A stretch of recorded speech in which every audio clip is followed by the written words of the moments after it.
After 7 years of marriage, my wife said, "I didn't do this to punish you. I did it because I finally felt unboxed." And I replied, "Then live unboxed, just not married to me." The proof was a printed hotel folio from downtown St. Louis tucked inside our tax folder.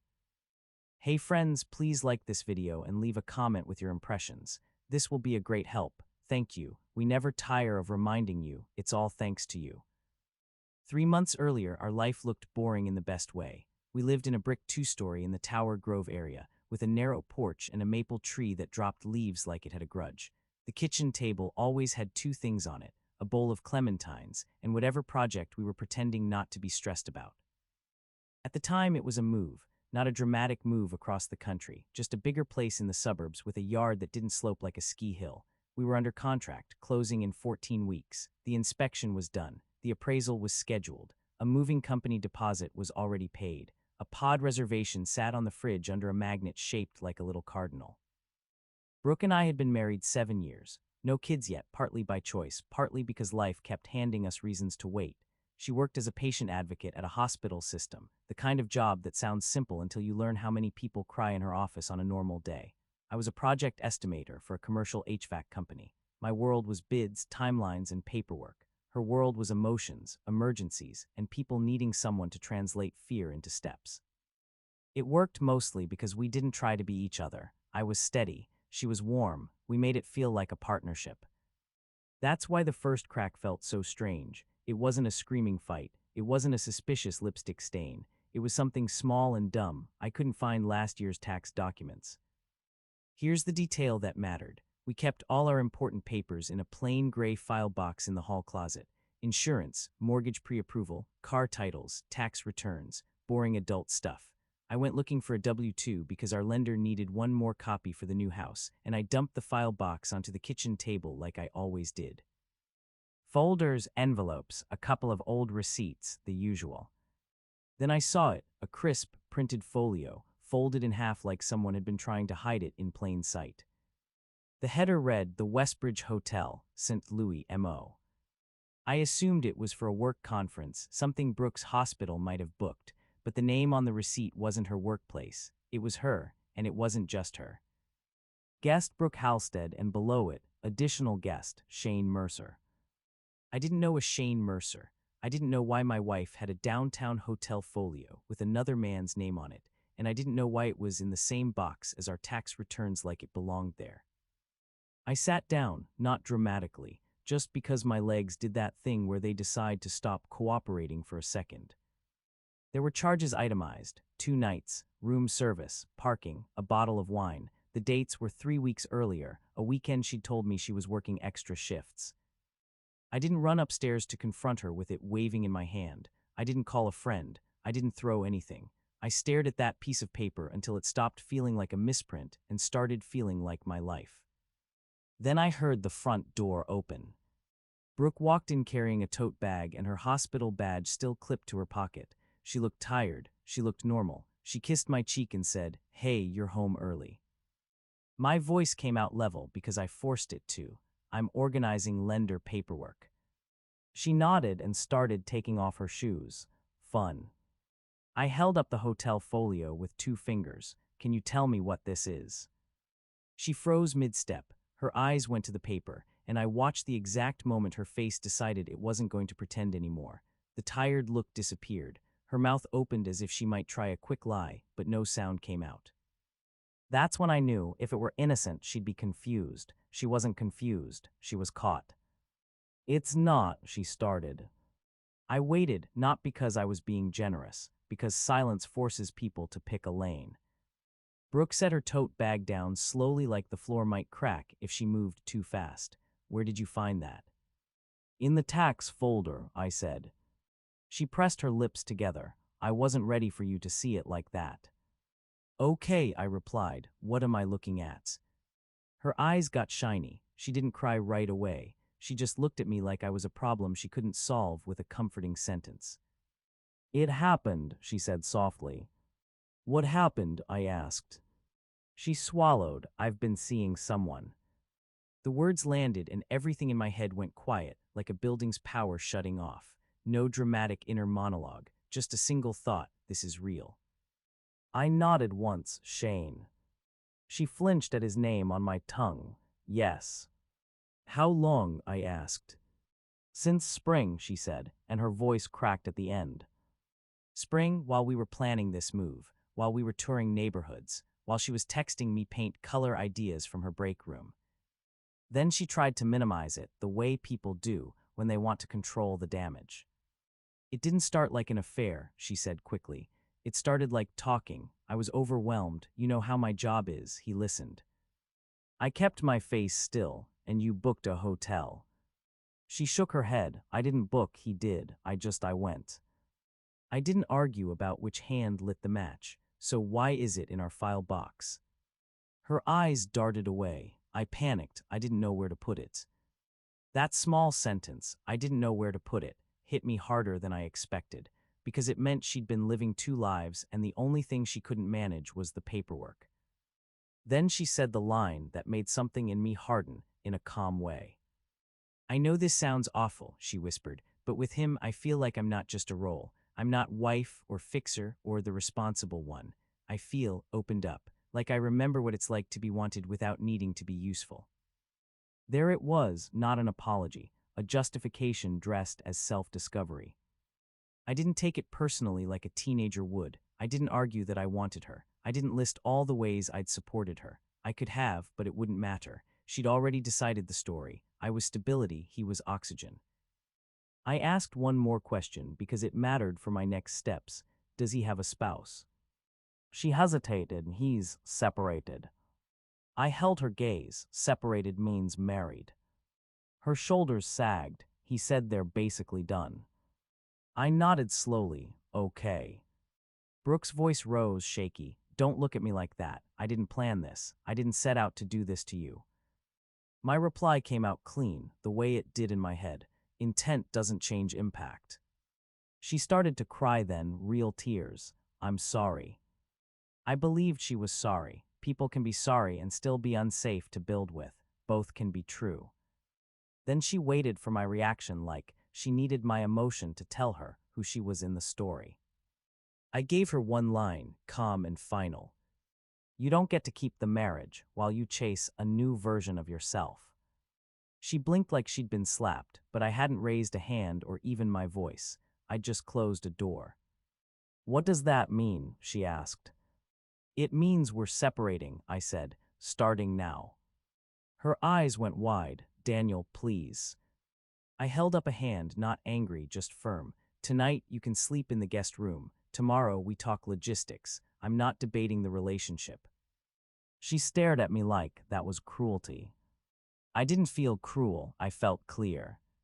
That night I slept maybe 2 hours, not because I was plotting revenge, but because my mind kept flipping through a mental filing cabinet. Joint accounts, the new house contract, the moving deposit, our insurance policies, beneficiaries, subscriptions, the dog's vet records, everything that had been us. At 7:45 the next morning, I made coffee and sat at the kitchen table with my laptop. Brooke walked in wearing the same clothes as yesterday, hair pulled back tight like she was bracing for impact. She sat across from me and whispered, "Can we talk?" "We can talk about next steps," I said. "I'm going to consult a professional this morning." "A professional?" she asked, voice tight. "A divorce attorney," I replied. She inhaled sharply. Already. "Yes," I said, "because I'm not going to improvise my future." Here's the detail that mattered. Brooke didn't argue about love first. She argued about optics. "What will people think?" she said, wiping her cheeks. I looked at her. "I don't care." She flinched. "You don't care at all." "I care about doing this correctly," I said. "I'm not doing a public trial." At 9:30, I was sitting in a modest office in Clayton, across from a divorce attorney named Marlene, a woman with steel gray hair and a calm voice that made everything feel less chaotic. She asked practical questions. "Any children?" she said. "No." "House ownership?" she asked. "Not yet," I said. "We're under contract on a new home, closing in 14 weeks. Marlene's eyebrows lifted. "That's important. You need to notify your lender immediately that your marital situation is changing, not for drama, for compliance." I almost smiled. Finally, someone speaking my language. She continued, joint accounts. Yes. Any debt, she asked. A car loan in her name, my truck in my name, shared credit card for household purchases. She nodded, okay, your main goals are protect your credit, pause major purchases, separate finances, document what exists today, and set temporary boundaries for living arrangements.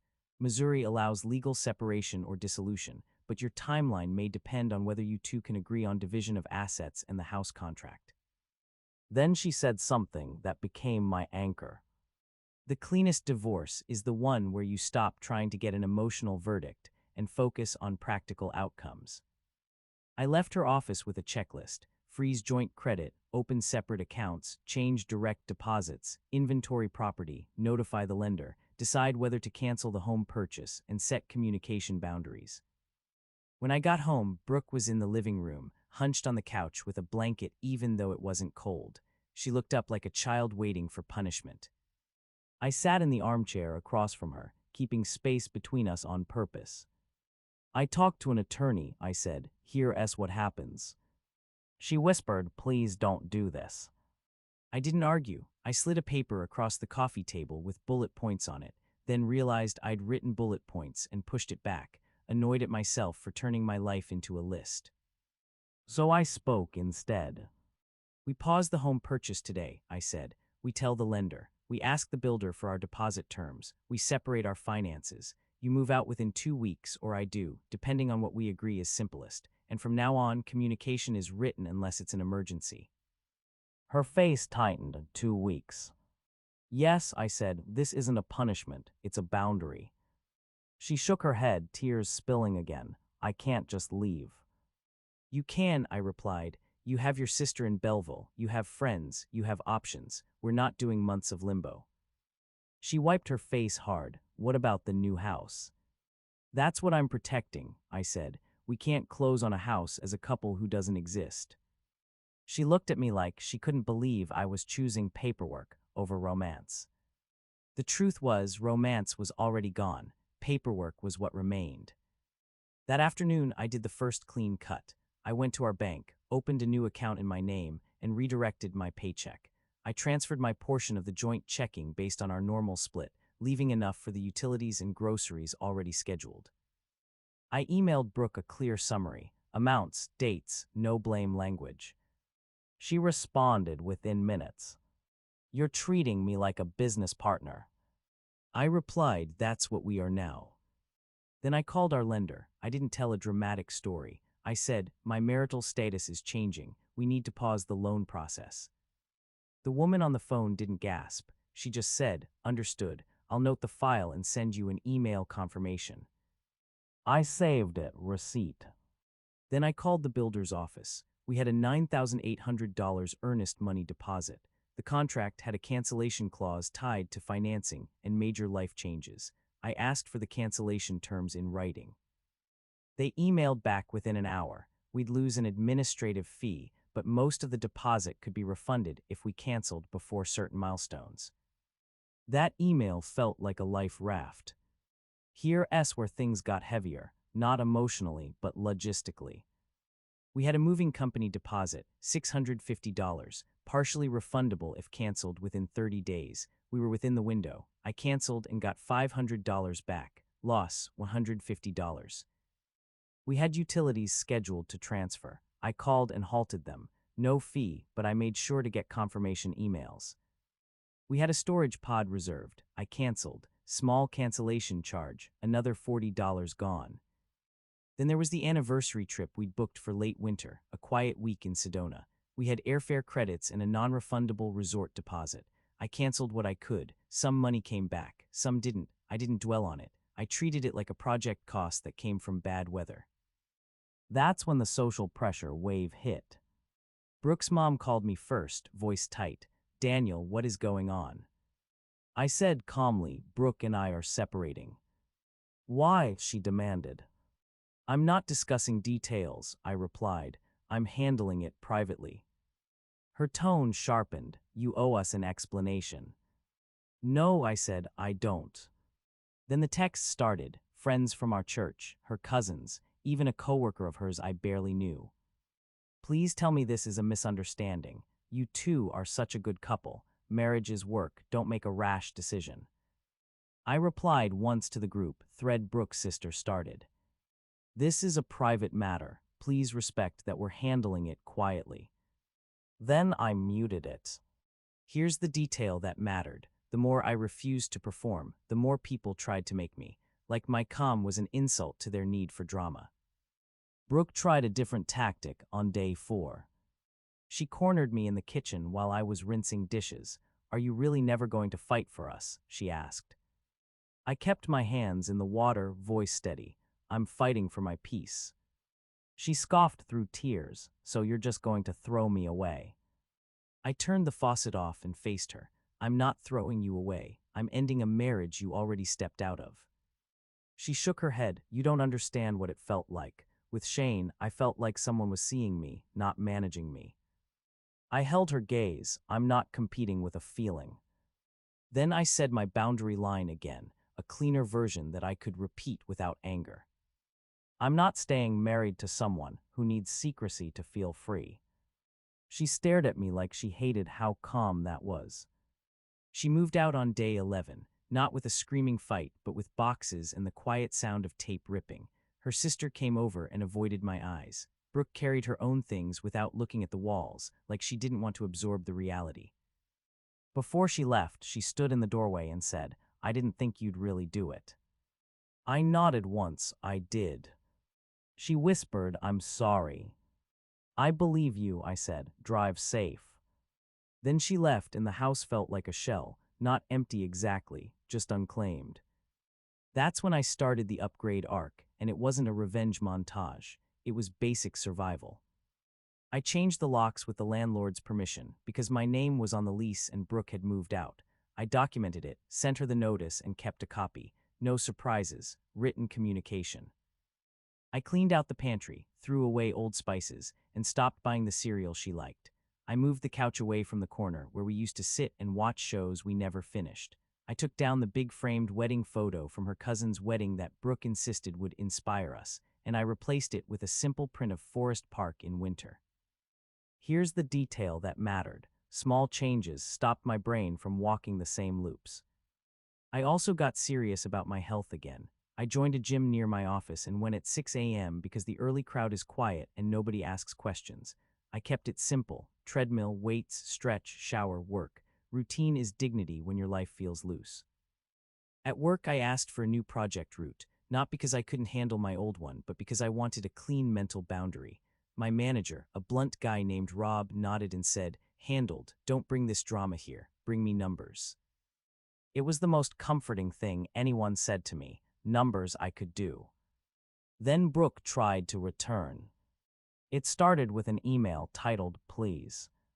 She wrote paragraphs about regret and confusion. She wrote about feeling lost and pressured and not herself.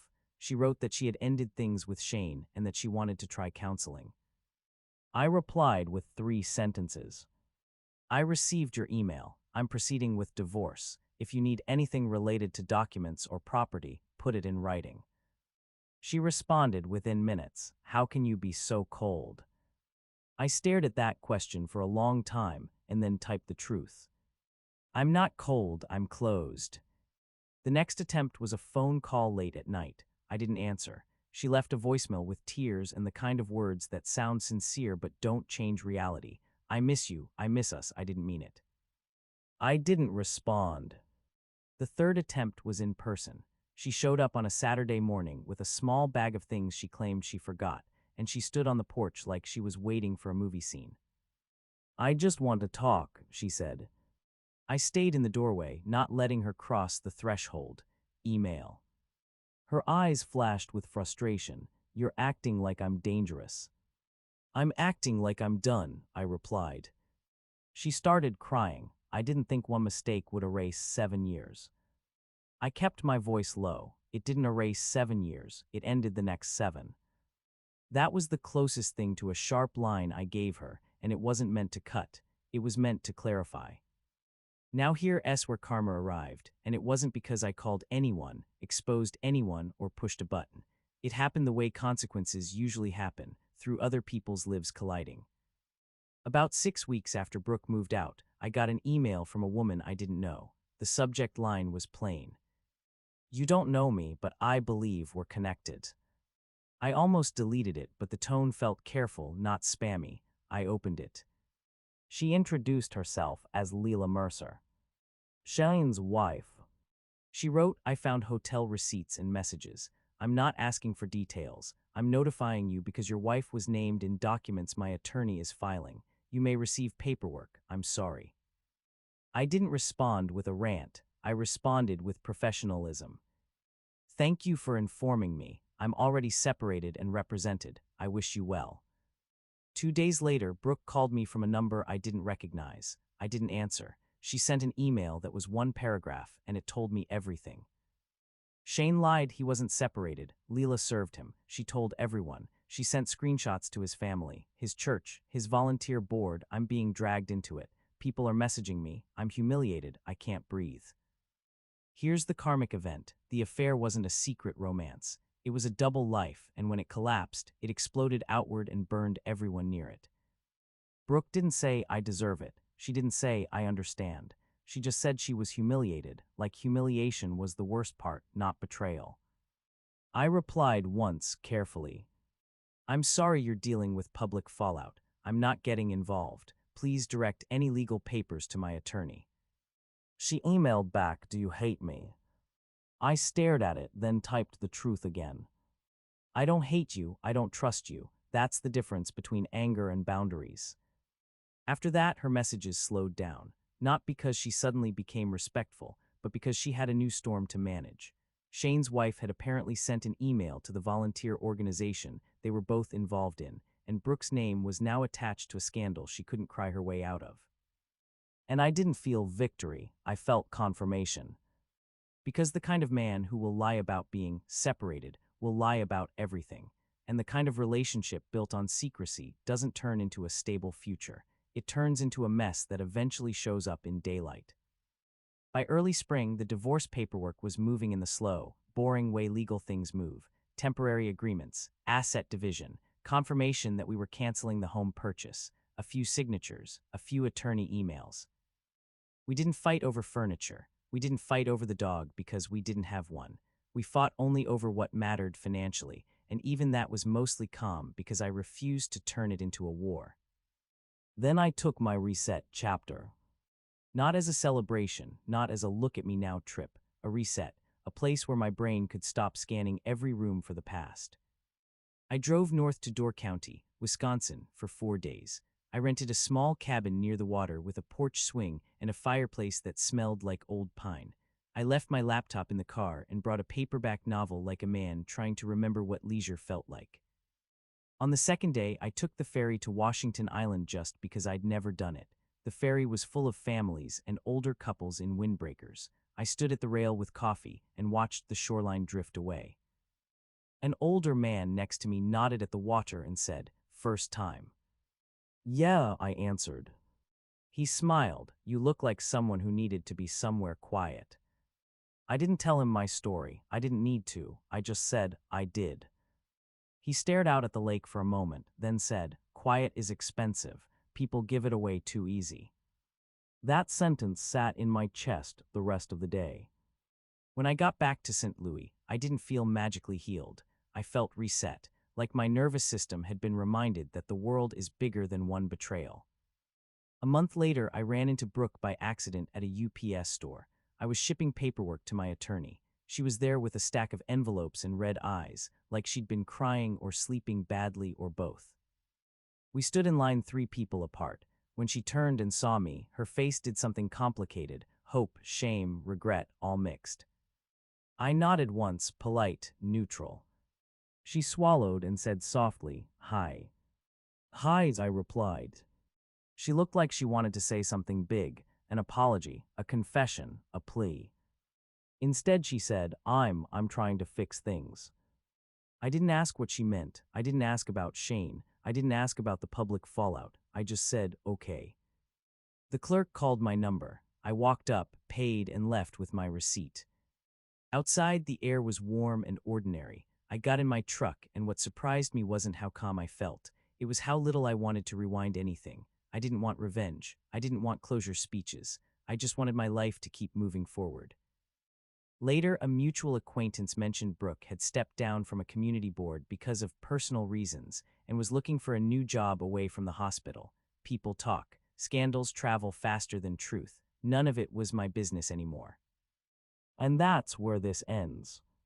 Not with fireworks, not with me winning in a dramatic way.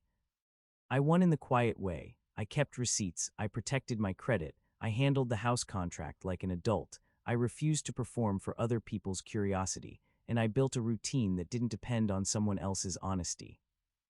If someone needs a secret life to feel open, let them have it.